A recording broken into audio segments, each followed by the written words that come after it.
So in this video we'll have a look at 5 steps that are involved with antique chest or antique chest of drawers restoration, as is the case here.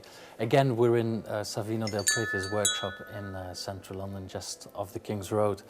One of the first points to consider when restoring an antique chest of drawers is the shrinkage.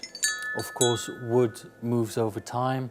The veneers that sit on top of the wood also move in a different way to the wood that is sitting underneath it, and so the two of them can actually start cracking, start moving, etc. So shrinkage is one of the first problems that needs to be addressed, and that's why with antique chests, when you move the actual drawers, sometimes they can become sort of a bit hard to move and to pull and push forward. A second thing after the shrinkage to address is the blistering of the veneer. As I mentioned, the veneers that are sitting on top of the wood, like in the case here, the mahogany that is sitting on a softwood base, they move in a different sort of way. And when you look at this particular area here, you can see the veneer lifting from the ground that it's sitting on, and even just right next to it here, you can actually see the veneer that has actually chipped off, and there's a slight loss of veneer. Most furniture restorers would have samples available of mahogany, walnuts, or other sort of wood, exactly to sort of address these particular issues.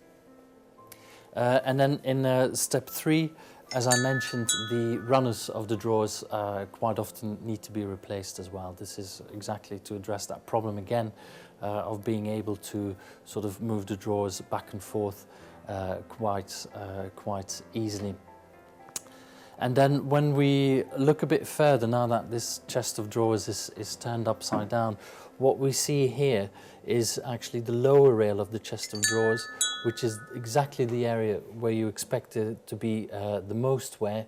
You see the chipping of veneer and wood here. It's basically very basically due to the cleaning of the particular rooms in which this particular piece would have stood, and literally hitting the bottom of these pieces of furniture with a brush, with a stick, or more recently with hoovers.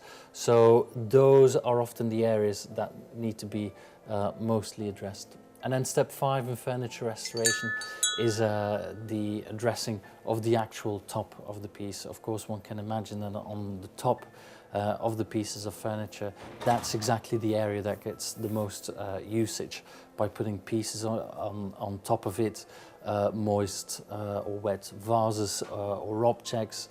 There might be scratches, etc. So that's sort of a 5th area that the restorers address in probably the most major way of the whole ensemble of problems that needs to be addressed.